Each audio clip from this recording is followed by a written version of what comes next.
다육이를 부탁해 채널에 오신 것을 환영합니다. 이번 시간에는요, 제가 1년 동안의 물꽂이 실험을 오늘 종료를 할 거예요. 1년이 사실 넘었거든요. 1년 한 13개월이 넘는 시간 동안 제가 다육이를 물꽂이로 키웠었습니다.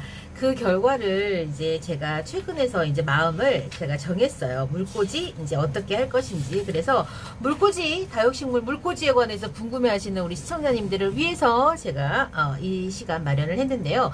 물꽂이를 제가 13개월 동안 진행을 했었습니다. 1년이 넘는 시간 동안 이 수연이하고요. 그 다음에 얘가 제가 라일락으로 구매를 해왔는데 라일락이 아니라 얘는 더스티 로즈 같아요. 그래서 얘를 그냥 앞으로는 더스티 로즈라고 제가 부르겠습니다. 더스티 로즈를 1년 동안 물꽂이를 이렇게 해서 키웠는데요. 여러분들 놀랍지 않으세요? 1년간 물꽂이로 키웠다고? 여러분 무슨 생각이 드시나요?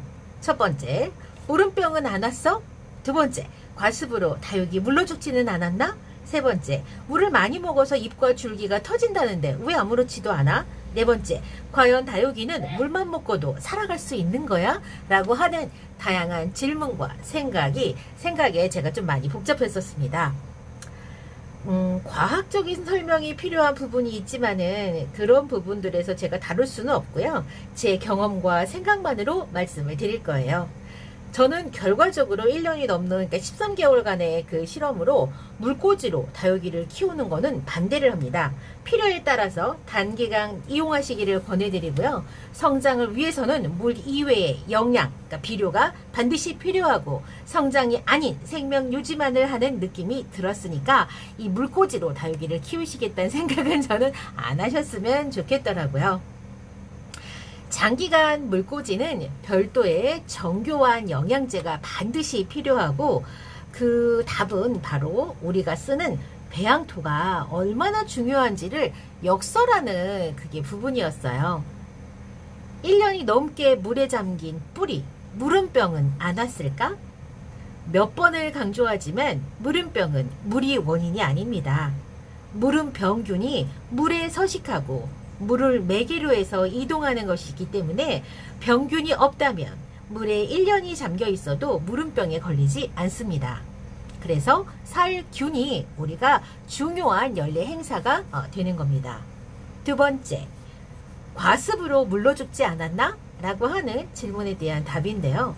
과습이라는 그 표현은 우리가 식물을 키우면서 뿌리가 과하게 습한 화분 속에 계속 젖어 있어서 결국에는 그 뿌리가 썩어서 기능을 상실하는 것을 의미해요. 중요한 건 젖은 흙이 아니라 그 흙 속에서 뿌리가 부패가 일어나는 것이 중요한 포인트예요. 그래서 단순히 화분에 물이 많다는 것만 가지고 그게 문제가 당장 되는 것이 아니라 뿌리가 썩을 수 있는 위험이 있어서 우리가 과습을 두려워하는 것입니다. 이 역시 화분 속에 각종 세균이 있어서 뿌리가 썩어 생기는 증상이기 때문에 물이 맑다면 뿌리가 썩을 일이 없기 때문에 그런 문제가 생기지 않습니다. 물꽂이를 할 때 반드시 흙을 깨끗하게 털어내고 세척을 해야 되는데 그 이유는 화분, 그러니까 흙 속에 살고 있는 각종 미생물과 세균이 이 흙에 딸려오지 않게 하기 위해서 그러는 겁니다. 세 번째, 물을 많이 먹으면 잎과 줄기가 터진다는데 상시 물에 잠겨 있는데 얘는 잎과 줄기가 터지지 않았네요 라고 하는 질문 있을 수 있습니다. 요것은 저의 추측이에요. 건조에 극한으로 견디는 다육은 몇 날 며칠 물을 한꺼번에 제공을 하게 되면 줄기와 잎이 터지고 흉을 남기고 세균 침입에 취약하게 되거든요. 그런데 이 다육식물을 이해를 해야 되는 부분이 건조에 견디게 설계된 그 식물이기 때문에 건조기를 견디기 위해서 수분 증발을 최소화해요. 잎을 동그랗게 말려가지고 우리가 보기에 무거진다, 달달 묵혀진다라고 하는 그 표현들은 수분 증발을 막기 위해서 그런데 건조한 환경과 물주기가 극한으로 제한되어 있다는 조건 하에서 그렇게 성장을 하는 거죠. 계속 움츠려들고 활동을 최소화하게 되고 큐티클층은 두껍고 단단해져요. 줄기도 목질화가 되면서 무거워지죠. 이건 다 건조했을 때 이런 이제 현상들이 생기는 거죠. 즉 건조가 장기화되면 다육은 물을 저장하는 저장소를 이제 태생적으로 운영하게 되죠. 그게 줄기든 뿌리든 잎이든 다육식물은 물을 저장해서 저장된 그 물로 건조를 견디게 설계된 식물이에요. 그러다가 물이 자주 많이 주어지면 저장소의 한계를 넘기기 때문에 버티지 못하고 그 단단하게 이렇게 쪼여져 있던 그 세포가 터지는 거예요. 그래서 잎이 찢어지고 목대가 갈라지는 일이 생기는 거죠. 반면 물에 늘상 살고 있는 이 다육이는요, 뭐 물을 저장하지 않냐? 제가 봤을 때 그런 건 아니고요. 이 잠겨져 있기 때문에 이 뿌리가 금방 고사를 해요. 제가 이 물꽂이를 하면서 이 뿌리 정리를 2번 정도 했거든요. 깨끗하게 뿌리 정리를 하고 새 뿌리를 받고 뿌리 정리를 하고 새 뿌리를 받고 했었는데, 보면은 이 뿌리가 흙 속에 있는 것보다 수명이 굉장히 짧은 것 같아요. 그러니까 물에 상시 이렇게 잠겨져 있어도 이 뿌리가 다 기능을 하는 게 아닌 거예요. 그렇다 보니까 이 과습으로 잎이 터지거나 그럴 일이 그렇게 많지가 않더라는 겁니다. 그래서 수시로 뿌리를 정리해서 물을 흡수하게 하지 않는 이상은 얘네들이 과습으로 해갖고, 그러니까 물을 많이 먹어서 저장소의 한계를 넘어가서 잎이 찢어지거나 목대가 갈라지는 일은 생기지 않더라 하는 겁니다. 4번째, 다육은 과연 물만 먹고 살 수 있을까? 여러분들은 요 다육이가 건강해 보이시나요? 요 다육이는 이제 막 물꽂이를 시작한 지 2달을 조금 넘긴 더스티 로즈예요. 얘는 13개월 동안 물꽂이를 했던 더스티 로즈입니다. 모양이 약간 다르죠? 약간의 웃자람이 있는데 요러다가 얘가 다시 또 목대가 굵어지면서 목질화가 계속 진행이 돼요. 이제 그거를 이제 실험으로 제가 관찰을 했기 때문에 근데 제가 봤을 때는 절대로 물만 갖고 살 수 없어요, 여러분. 사람도 마찬가지지만 식물도 마찬가지예요. 물은 이 식물한테도 생명 유지의 최소한일 뿐이에요. 건강한 생육을 위해서는 반드시 각종 영양이 제공이 돼야 됩니다. 그것은 바로 우리가 사용하는 토양이 그 역할을 하고 있는 거예요. 어떤 비료로도 기본적으로 토양이 제공하는 영양을 완벽하게 대체할 수가 없다는 걸 물꽂이를 하면서 알게 됐습니다. 우리가 작물, 농작물 같은 경우에는 풍성한 수확을 위해서 반드시 영양이 추가로 필요를 하죠. 특정한 영양소를 우리가 주잖아요. 과일 같은 그런 작물 혹은 곡물들 같은 경우에 토양은 기본적으로 제공되는 거는 있지만은 그 토양이 계속 작물들한테 영양을 뺏기기 때문에 한계가 있어요. 한계가 있는 거는 사실이죠. 그래서 우리가 비료와 영양제를 농사를 지을 때도 주는 거고, 필요한 영양소가 다른 그러니까 종목을 교체를 해가지고 2, 3년마다 교체로 이제 해서 농작을 하는 거죠. 화분이라고 하는, 우리가 키우는 요 화분이라고 하는 한정된 환경에서 분갈이가 필요한 이유가 바로 그거예요. 얘가 화분 안에 있는 영양을 다 먹고 이게 진짜 빈 껍데기만 있을 수도 있어요. 그거는 여러분들 생각해 보시면 우리가 이 화분에다 물만 계속 주잖아요. 물만 계속 주는데 얘는 물도 먹지만 이 화분 안에 있는 영양도 같이 먹고 있는 거예요. 그래서 분갈이를 하지 않을 경우에 고갈된 영양을 보충해 줘야 되거나 혹은 흙을 교체를 해 줘야 되는 이유가 바로 이 토양, 우리가 보이지 않는 이 토양이 토양 속에 있는 많은 미네랄과 각종 영양들이 이 식물에게 영양을 제공을 하는 겁니다. 이렇게 그래서 분갈이가 필요한 이유도 이제 이렇게 알아볼 수 있는 거죠. 저는 결론적으로 다육식물을 장기간 이렇게 물꽂이로 키우는 건 그렇게 추천하고 싶지 않고요. 잘 키우기 위해서 정말 많은 노력이 화분보다 훨씬 더 필요합니다. 다만 깨끗하게만 관리하면 이 물은병이라고 하는 각종 그런 질병으로부터 막아낼 수 있어요. 왜냐면 이 물을 깨끗하게 관리를 하게 되면. 그렇지만 깨끗하게 관리를 한다고 해서 이게 얘네가 다 잘 자라는 건 아니고요. 얘는 물 말고도 영양이 필요해요.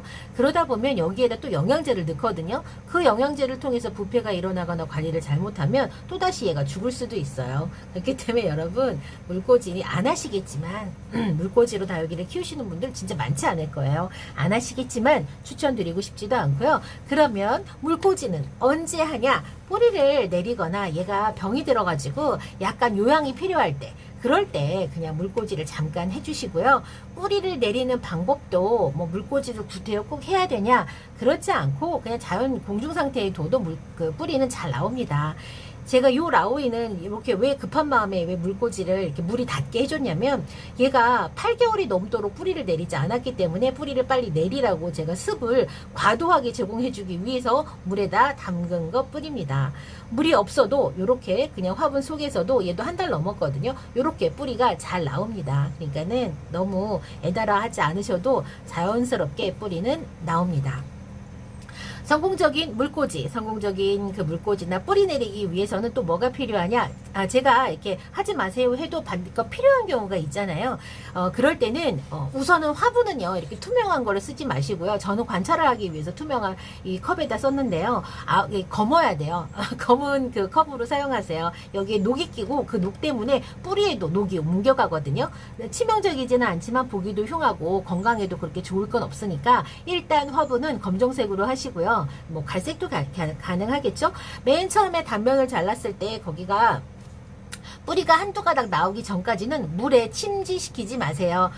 뿌리가 본격적으로 막 내려왔을 때 걔네들이 알아서 물속으로 들어갈 수 있을 정도로 뿌리, 다육이 그 목대하고 물 사이에 약간의 경계를 줘가지고 뿌리가 나와서 당연히 자연스럽게 물속으로 뻗어갈 수 있도록 해야 뿌리가 좀 더 빨리 나옵니다. 자, 그런 식으로 하시면 되고요. 물은 상시로 교체를 좀 해주시고요. 묵은 뿌리를 정리를 해주시면 돼요. 여기에서도 이렇게 하엽이 생깁니다. 여러분, 하엽이 이렇게 생겨서 자, 이렇게 그냥 하엽 정리해 주시면 되고요.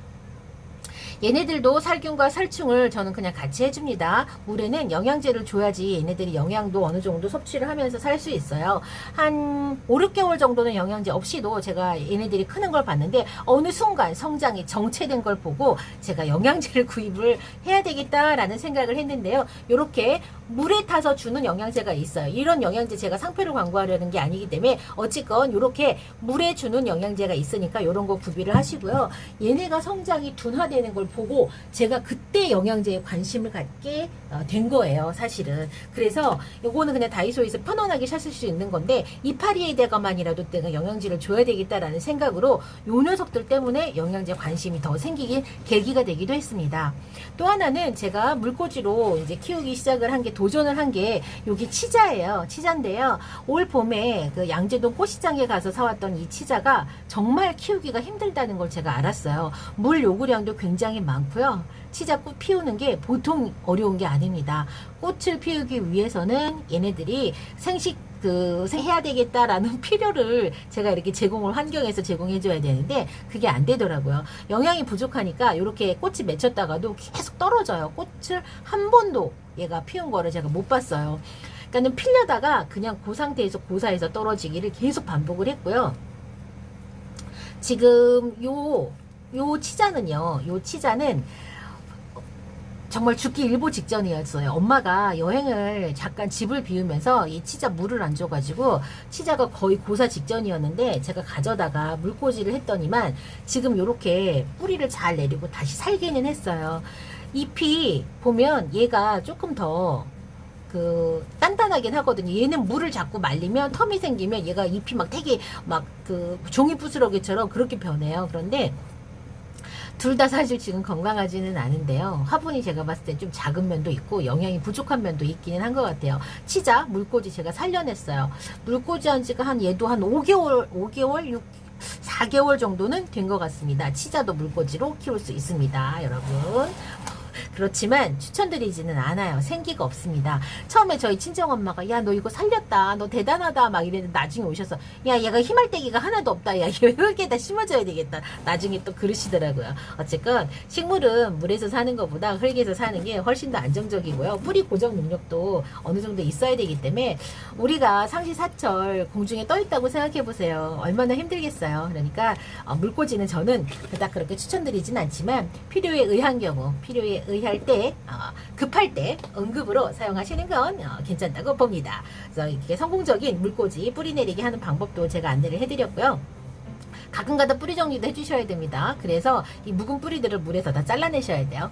그런 역할까지 좀 해주시면 되고, 영양도 살균 살충도 얘네들은 별도로 다 똑같이 흙에 심어진 다육이랑 똑같이 하시면 됩니다. 이번 시간은요, 제가 13개월이라고 하는 긴 시간 동안 수연이와 더스티 로즈의 물꽂이 실험을 여기에서 마치고요. 뿌리는 정리를 하고 새 뿌리를 받아서 그 다음에 화분에다 심어줄 겁니다. 이 뿌리들은요, 물속에 적응돼서 아주 편안하게 살았기 때문에 화분에서 토양 적응력이 매우 떨어진다고 해요. 그래서 물꽂이를 한 식물을 그 뿌리를 그대로 받아서 화분에 넣었을 때 얘네들이 그 뿌리가 그대로 고소하는 경우가 굉장히 많습니다. 그래서 물꽂이 후에 화분에다가 새 뿌리 옮겨 이식을 해줄 때에는 뿌리가 너무 길어지지 않은 순간에 해줘야지만 얘가 그 환경에서 다시 적응을 하니까 적당한 시기에 흙으로 옮겨주시는 작업도 해주셔야 합니다. 오늘 이 시간 다부대의 물꽂이, 다육이 물꽂이에 관한 이야기 여기에서 마치고요. 저는 다음 시간에 다른 이야기로 다시 찾아뵙겠습니다. 그럼 안녕히 계세요.